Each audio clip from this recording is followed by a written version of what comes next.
নমস্কার বন্ধুরা, নতুন একটা ব্লগে আপনাদেরকে অনেক অনেক স্বাগত এবং ভালোবাসা জানিয়ে আজকের সকালটাকে আমি স্টার্ট করলাম। তো আজকে মোটামুটি সকালবেলা উঠে গেছি, আর উঠে এসেই এই যে ভোরের আবহাওয়া বলতে ওই 5:30 মতো বাজে। তো দেখো এখন আমি এসে গেছি, আর এই যে আবহাওয়াটা তোমাদের সাথে আমি আর কি শেয়ার করলাম। তো সকালে ওয়েদারটা না সত্যি খুব ভালো লাগে, মনটা একবারে ঠান্ডা হয়ে যায়, সত্যি খুব ভালো লাগে। তো আমি আজকে ছাদে এসেছিলাম আর কি ব্যায়াম করতে, একটু যোগা করতে। তো মাঝে মাঝে যখন সময় পাই তখনই আর কি আমি ছাদে আর কি চলে আসি। তো আমি আজকেও এসেছিলাম, আর এসে সত্যি মানে যে সকালে যে ঠান্ডা আর কি হাওয়াটা দিচ্ছিল না, সত্যি খুব ভালো লাগছিল, এতটাই ভালো লাগছিল যে কি আর বলবো। তো তারপর ব্যায়াম করে চলে এসেছিলাম, আর এটা অনেকক্ষণই পরে। আর এখন আমি আর কি চুলটা আর কি বেঁধে নিচ্ছি। তো কাজে কাজে আর কি সময় আর কি হয় না চুলটা আর কি বেঁধে নিয়ে। তো ভাবলাম যে এখন থেকেই আর কি চুলটা সকালে আর কি বেঁধে নিই, আর চুলটা বেশ বাঁধা থাকলে পরে বেশ মনটাও ভালো থাকবে। আর এইদিকে দেখো আমার হাজব্যান্ড এই যে ডিমগুলো এখন এনে দিয়েছে। তো চলো এই ডিমগুলো আমি এখন ফ্রিজে রেখে দেবো। আর কাঁচকলা এনেছে আর টমেটো আর কি এনেছে। তো ডিমগুলো এখন আমি এরকমই রেখে দিচ্ছি ফ্রিজে। তারপর একটু পরে যখন সময় পাবো তখন যে ডিমের ওই যে কি বলবো এটাকে, ডিমের যে খাপ খাপ মতো রাখে না, ওইটা ফ্রিজে যখন আমরা কিনেছিলাম তখনই আর কি দিয়েছিল। তো তখন আর কি পরে আর কি ডিমটা আমি ভরে দেবো। তো এখন এই যে থাক। আর এইখানে দেখো দুটো গরু আর কি আমাদের এই জানালার কাছে আর কি এখানে চড়ছে, মানে ওরা আর কি ঘাস খাচ্ছে, তাই তোমাদেরকে আমি আর কি দেখিয়ে দিলাম। তো চলো আমাদের বাগানে আর কি যাব পেঁপে পাড়তে। তো আমাদের পেঁপে বাগানে আর কি যাব, অনেক কিছুই তো গাছ আছে, তো সেখানে যাই। তো ভিডিওটা দেখো। চলো আমাদের গাছে পেঁপে আর কি ধরেছে। তো কালকে একটা পেঁপে আর কি পেরেছিলাম, তো আজকে একটা পারবো। তো চলো তোমাদেরকে দেখাবো, আসো আমার সাথে। দেখো গাছ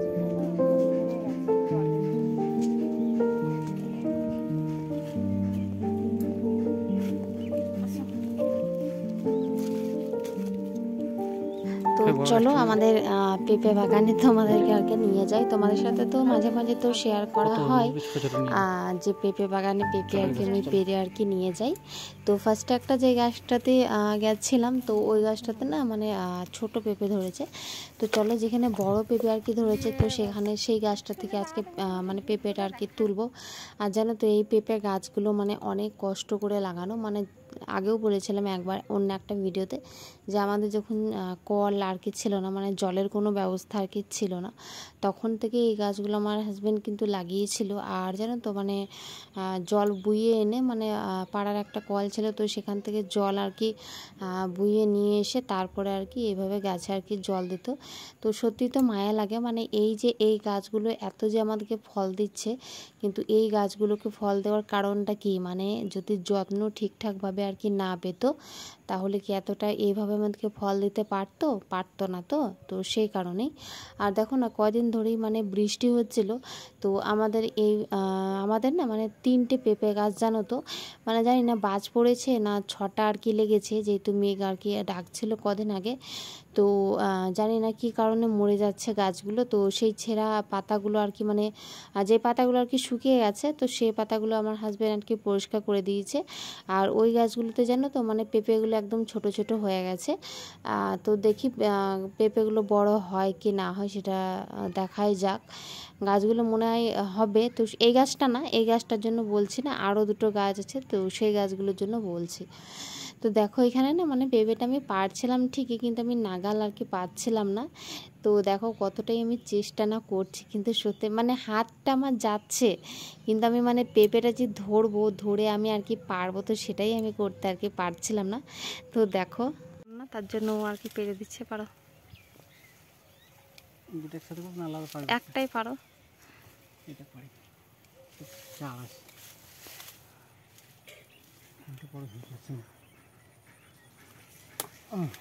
হয়েছে?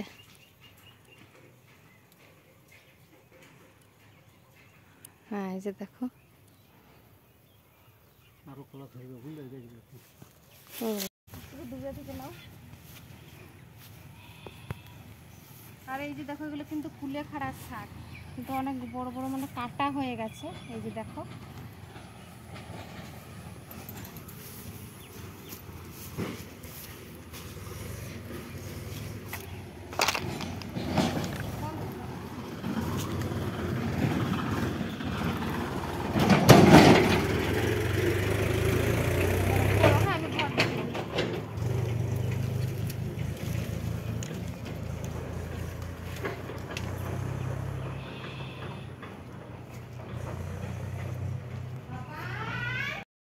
তো চলো এখান থেকে দেখো আমি কিন্তু চলে এসেছি বাড়ি, মানে সরি ওখান থেকে চলে এসেছি আমাদের বাগান থেকে।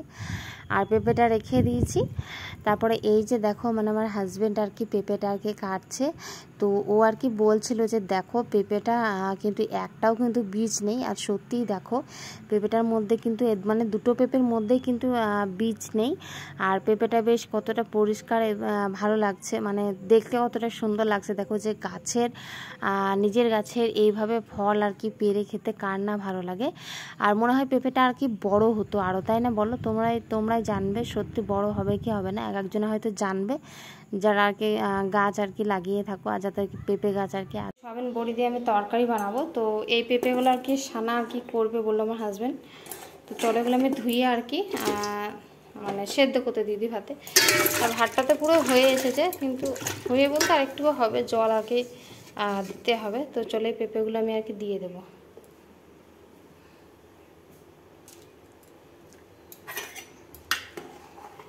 আর এইদিকে দেখো ডাল সেদ্ধ হচ্ছে। এই যে দেখো সবজিগুলো এখন কেটে কেটে দিচ্ছে আমাকে। তো এই যে এখন করলা এখন কাটছে, এই যে করলাগুলো এখন কেটে দিচ্ছে। এরকম সাইজ ঠিক আছে, ছোট ছোট। দেখো মোটামুটি ডালটা কিন্তু সেদ্ধ করা হয়ে গেছে। দেখো মোটামুটি হয়ে গেছে, তো হাতে করে গলিয়ে দেবো আর কি। তো চলো এখানে আমার ডালটা আর কি হয়ে গেছে, তোমরা দেখতেই পাচ্ছ সেদ্ধ কিন্তু হয়ে গেছে। আর এরকম নিরামিষের দিনে মানে ডাল তরকারি কি করে আর কি খায়, যেহেতু নিরামিষের দিন এরকম মানে বুঝতে পারি না যে কি তরকারি করব না করব। তো দেখো আলু পোস্ত তো মানে প্রায় দিনই আর কি খাওয়া হয়। তো ভাবলাম যে পেঁপেতে সয়াবিন আলু বড়ি দিয়ে তরকারি করি, তাহলে ভালো লাগবে। আর আমাদের জানো তো এই গাছের পেঁপেগুলো না মানে তাড়াতাড়ি আর কি সেদ্ধ হয়ে যায়, আর মানে ভালোও লাগে। মানে ভাতে আর কি দেখো ভাতটা আমার কিন্তু হয়ে এসেছিলো, কিন্তু ভাতে না মানে কি বলবো, মানে ভাতটা যেহেতু হয়ে এসেছিলো তারপর ভাতে দিয়েছিলাম তো মোটামুটি আর কি সেদ্ধ হয়েছিল। আর সয়াবিন আলু বড়িতে দিয়েছিলাম তো চট করে সেদ্ধ হয়েছিল, যেহেতু অনেকক্ষণ ফুটতে পেয়েছে। তো সত্যি পেঁপেগুলো কিন্তু খুবই ভালো। আর এই দিকে দেখো আমি সয়াবিন আলু বড়িগুলো না মানে যেই গরম জলে দিতে ভুলে গেছিলাম, যেন তাড়াতাড়ি করে না মানে ভাতে যে চালে যে জলটা হয় সেই জলটা দিয়ে দিয়েছিলাম। আর এইদিকে দেখো আমার হাতগুলো না মানে একটু লাল লাল টাইপের করছিল। তো যাই হোক আমি আবার ধুয়ে নেব সয়াবিন বড়িগুলো পরিষ্কার করে, আর ডালটা আর কি ছুঁকে নেব। আর দেখি করলা আলু ভাজবো আর কি কি তরকারি বানাবো সেগুলো তোমাদের সাথে আর কি শেয়ার করব। আর আমি বলে দিই তার আগে যে আমি কিন্তু স্নান আরও করে নিয়েছি। যখন তোমরা দেখলে না যে পেঁপে পাড়তে যাচ্ছিলাম তখনই কিন্তু আমি স্নান করে নিয়েছিলাম। আর চলো রান্নাবান্নাগুলো ঝটপট আর কি আমি সেরে নিই। তো এইদিকে দেখো আমার ডালটা কিন্তু কমপ্লিট হয়ে গেছে, এবার ডালে এবার ফোড়নটা আর কি দিয়ে দেবো। আর এইদিকে দেখো আমার ভাতটাও কিন্তু হয়ে গেছে, ভাতটা প্রায় কি হয়ে এসেছে। আর বাসি কাজকর্মগুলো তোমাদের সাথে আর কি আজকে শেয়ার করা হয়নি, ওই যে পেঁপে বাগানটা আর কি তোমাদেরকে দেখিয়ে দিলাম তারই মাঝখানে। আর সব দিন তো সব রকম হয় না মানে শেয়ার করা, যেহেতু ছোট বাচ্চা আছে তো কিছু কিছু কারণ তোমাদের সাথে শেয়ার কিন্তু আমার করা আর কি হয় না।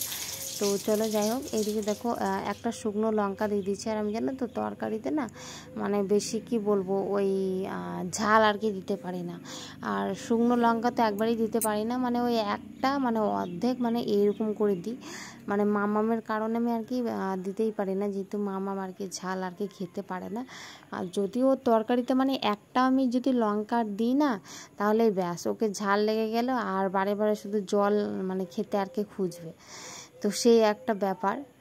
তো যাই হোক চলো, আমার কিন্তু রান্না বান্না কমপ্লিট হয়ে গেছিলো। আর কি কি রান্না বান্না কমপ্লিট করেছি, এই যে দেখো সয়াবিন আলু বড়ি দিয়ে তরকারি, আর যা যা আমি রেসিপি করেছি চলো তোমাদের সাথে সবগুলো শেয়ার করব, তো দেখে নাও। তো ব্লগটা আজকে এখান থেকেই। আর দেখো রেসিপিগুলো যেহেতু ভিডিওতে দেখিয়ে দিচ্ছি তাই মুখে আর বললাম না।